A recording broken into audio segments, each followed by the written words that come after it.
teknisnya ya, tentu ada kriteria-kriterianya. Saya memang nggak seberpengalaman Mas Anang dalam menjuri. Kalau Mas Anang udah jurinya juri juga.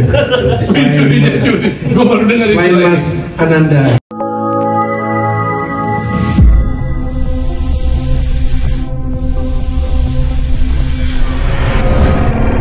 Teknisnya ya, tentu ada kriteria-kriterianya. Saya memang nggak seberpengalaman Mas Anang dalam menjuri. Kalau Mas Anang udah jurinya juri juga. Selain Mas Ananda. Teman-teman wartawan nanti kalau tulis ya, ada Anang Hermansyah, jurinya juri. Bagus tuh, Cek. Jadi saya kira nanti ada mekanisme untuk pengumpulan materi ya dari Mas Deden yang tahu bagaimana materi itu dikumpulkan. Saya sedikit banyak mungkin saya hampir lupa. Lumayan lah ya pengalaman jadi anggota pengurus di AMI Awards. Ya. Jadi pastinya ada bagian juri-juri yang berbeda itu. Dan untuk mengumpulkan materi yang banyak, nanti bikin juga ada juri yang lebih ini ya maksudnya ada verifikasi, penjurian yang lebih intensif ya untuk apa yang sudah terpilih. Jadi ada beberapa kriteria nih, ada penilaian harmonisasi itu menyangkut komposisi, kombinasi, dinamika, ya. Nah, lalu musikalisasi itu menyangkut improvisasi, aransemen, penguasaan vokal dan alat musik. Dan ini ada penjurian soal performance, menyangkut koreografi, ini performance ya, ekspresi mereka di atas panggung, penguasaan panggung, dan juga tentu kostum. Ini kriteria-kriteria teknis ya yang mungkin saya bisa sampaikan. Tapi mungkin ada hal yang mungkin saya bisa tambahkan ya, bahwa hari ini kita berkumpul untuk satu tujuan, bagaimana kita menggalang simpati, dukungan untuk Pak Ganjar dan Pak Mahfud memenangkan itu kompetisi atau kontestasi Pilpres ini. Itu satu yang paling penting.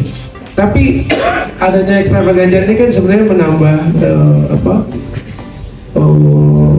keinginan kita bahwa kita ingin mengajak teman-teman khususnya muda masuk dalam proses ini secara riang gembira. Termasuk pula dalam berkompetisi dalam acara XPG Talent ini ya.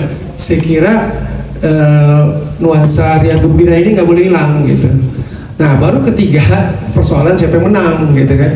Jadi saya kira kita ingin mengajak semua berkompetisi di XPG Talent ini dengan positif, dengan riang gembira. Itu nilai yang kita ingin angkat. Tentu hanya sedikit yang menang.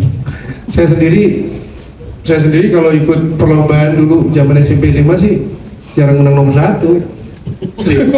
Serius. Jarang menang nomor 1. Nih. Kalau Mama Ute nih nomor 1 nih dia. Tapi kita kan selalu riang gembira. Yang penting kita udah menunjukkan talent kita. Itu kan tujuan kita.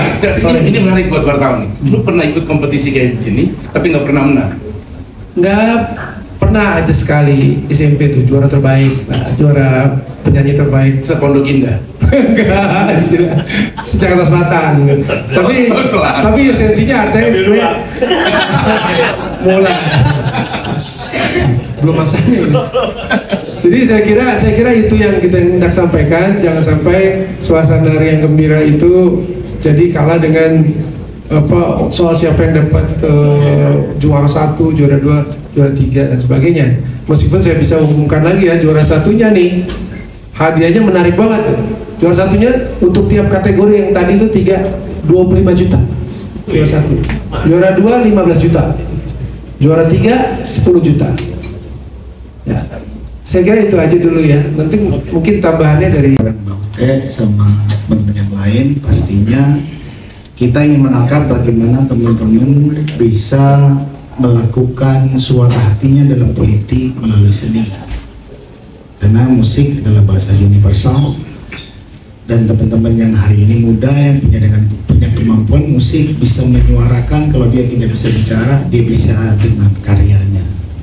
Nah, karya inilah yang kita harapkan supaya suara anak muda bisa kita dengar bisa kita amplifikasi bagaimana punya pikiran anak muda tentang politik. Jadi tidak lebih dari itu. Kalau ngomong bagaimana penyuluhan, pastinya kita butuh yang kreatif banget, yang kekinian, yang bagus, yang pasti itu syarat-syaratnya nanti. Jadi itu saja yang bisa saya sampaikan, mungkin nanti juri yang lain bisa menambahkan. Saya rasa itu. Assalamualaikum warahmatullahi wabarakatuh.